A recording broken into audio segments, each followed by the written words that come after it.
इससे पहले वाले क्लास में मैंने आपको बताया था कि सेल मेम्ब्रेन को व्यक्त करने के लिए 3 प्रमुख मॉडल्स दिए गए हैं और ये 3 प्रमुख मॉडल्स हैं unit membrane model, lipoprotein model and fluid mosaic model.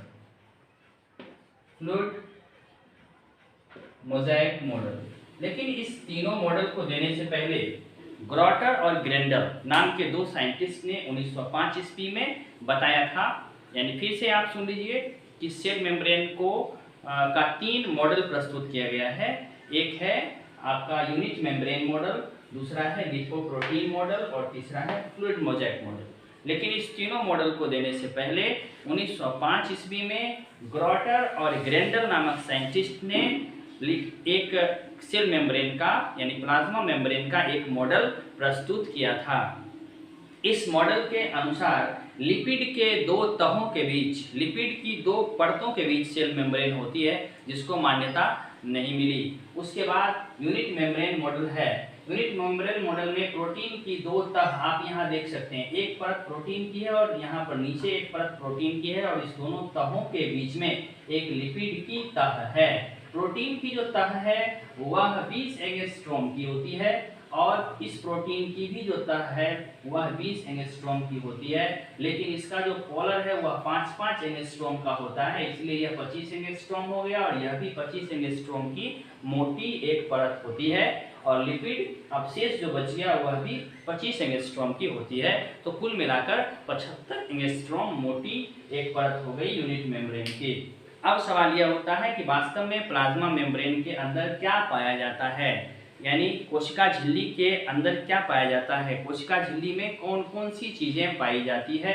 तो मैं बता दूं आपको कि कोशिका झिल्ली के अंदर 1.5% ओलिगोसैकेराइड पाया जाता है। आपने पढ़ा होगा कार्बोहाइड्रेट के विषय में, केमिस्ट्री में आपने पढ़ा होगा या बायोकेमिस्ट्री में पढ़ा होगा कि कार्बोहाइड्रेट जो होता है वह 4 प्रकार का होता है, मोनोसेकेराइड, डाइसेकेराइड, ओलिगोसेकेराइड और पॉलीसेकेराइड। तो उसी में से जो ओलिगोसेकेराइड होता है वह कोशिका झिल्ली में 1.5% होता है।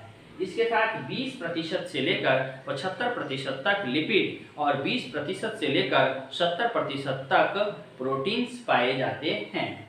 अब अगला जो मॉडल है उसको डेनियली और डेवसन, और इसको मैं बता दूं कि इसको रॉबर्टसन, यूनिट मेम्ब्रेन मॉडल को 1935 ईस्वी में रॉबर्टसन ने प्रस्तुत किया था।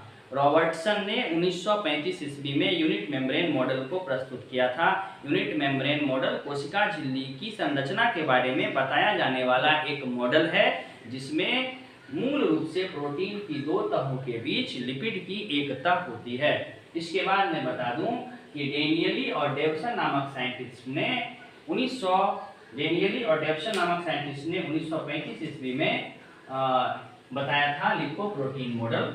और लिपोप्रोटीन मॉडल जो उन्होंने बताया था ये 1953 ईस्वी यहाँ होगा, मिस्टेक से 1935 हो गया। रॉबर्टसन ने 1953 में और डेनियली और डेवसन ने सेल मेम्ब्रेन के मॉडल को 1935 ईस्वी में प्रस्तुत किया था। इसके अनुसार आप यहाँ देख सकते हैं कि प्रोटीन की जो तह है उसके बीच में नॉन पोलर ग्रुप होता है, और ये जो प्रोटीन्स है ये 2 तरह के प्रोटीन्स होते हैं जो कि कोशिका झिल्ली में पाए जाते हैं। एक प्रोटीन है ग्लोब्यूलर प्रोटीन और दूसरा प्रोटीन है आपका एब्जॉर्ब्ड प्रोटीन। तो कोशिका झिल्ली का कार्य क्या है ये मैं आपको पहले ही बता चुका हूँ कि कोशिका झिल्ली मूल रूप से कोशिका की संरचना को स्थिर बनाए रखता है, उसको एक निश्चित स्वरूप प्रदान करता है और साथ ही साथ उसको यांत्रिक सहारा, मैकेनिकल स्ट्रेंथ देता है।